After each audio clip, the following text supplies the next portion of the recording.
विषयामध्ये दुःख आहे हे संतांना कळालं, म्हणून विषयाचे सुख येते वाटे गोड, पुढे अवघड यमघड दंड. विषय भोगताना गोड वाटतं, पण शेवटी आपल्याला ते भोगून दुःख सारावं लागतं. विठ्ठल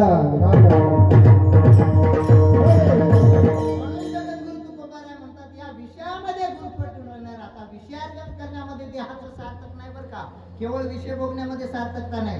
देहाचं जन्माचं सार्थक कशामध्ये आहे संतांनी सांगितलंय. तुका म्हणे जन्मा आल्याचे सार्थक,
विठ्ठलाची एक देखली तुका म्हणे जन्म आल्याचे, जन्माला आल्याचं सार्थक कधी आपल्या देहाचं, तर भगवान पंढरीनाथ परमात्म्याचं चरण आणि रूप पाहिल्यानंतर आपल्याला त्या देहाचं सार्थकत्व आहे. म्हणून या देहाला आल्यानंतर कोणी एक साधक जगद्गुरु तुकोबारायांच्या समोर आला आणि उभा टाकला. देहाचं सार्थक पांडुरंग परमात्म्याच्या साक्षात्कारामध्ये आहे, दर्शनामध्ये आहे, त्याचं मुख पाहण्यामध्ये आहे. तर महाराज आम्हाला सुद्धा भगवंताची या देहाला आल्यानंतर सार्थकता करून घ्यायची, तर भगवत प्राप्ती नेमकं होते कशी हो म्हटल्यानंतर महाराजांनी अभंगाच्या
जगद्गुरु तुकोबाराय म्हणतात भावे गावे गीत आणि शुद्ध करून या चित्त चित्त शुद्ध करून देवाचं गीत गायचंय.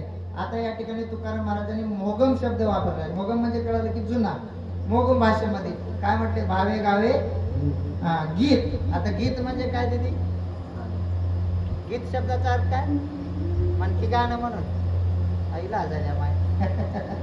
गीत म्हणजे गाणं आहे. गाण्याला गीतच म्हणतात मराठीमध्ये, आहे की नाही?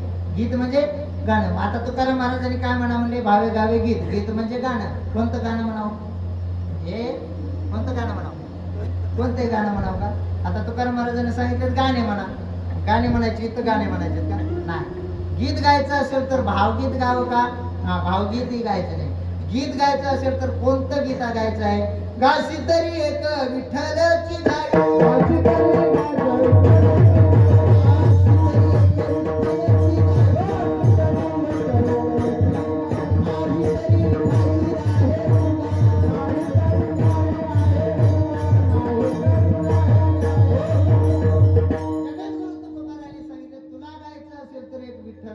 गीत गा. गाशी तरी एक विठ्ठलाची गाई. आपले संत महात्मे काय गात होते हो? काकड्यामध्ये तुम्ही नेहमी ऐकता रामकृष्ण गीती गात चिपुळ्या वाजवित छंद्या पुल्या नाचत निज घेऊन फिरत गा जनिवनी अवघा देह. हा देव वासनेचा उसावा ठाव तेच गात होते. काय गायचं असेल तर भगवंताचं विठ्ठलाचंच नाम गायचे, नाहीतर बाकीच्या गाण्याला काय हो? आजकाल गाणे बकळे. कुठलंही गाणं निघू द्या, रिलीज पिक्चर होऊ द्या, चित्रपटातलं गाणं असू द्या, किती दिवस चालतं? किती दिवस चालतो? लई एक वर्ष म्हणा घेऊ. आमच्या ज्ञानोबा रायने 750 वर्षापूर्वी ज्ञानेश्वरी लिहिली. आजही पारायण चालतं. त्या ओळीला आजही महत्व आहे. आमच्या तुकोबारायने रूप सुंदर ते ध्यान 350 पावणे 400 वर्षापूर्वी अभंग लिहिला. आजही पहिल्या अभंगापासूनच बदलाचं. त्या अभंगाला वीट आहे का? कोणतेही गाणे म्हणतील त्याला काय अर्थ? शांताबाई आहे, अटक झटक जवळ चटक केस झटक माऱ्याने लटक इकडून तिकडं मारी ती चक्रा विचारे नक्रम शांत. किती दिवस जातो? 5 वर्षाखाली होते ते गाणं. ते गेल्यावर दुसरं निघालायचं झिंग झिंग झिंग झिंग झिंग झिंग.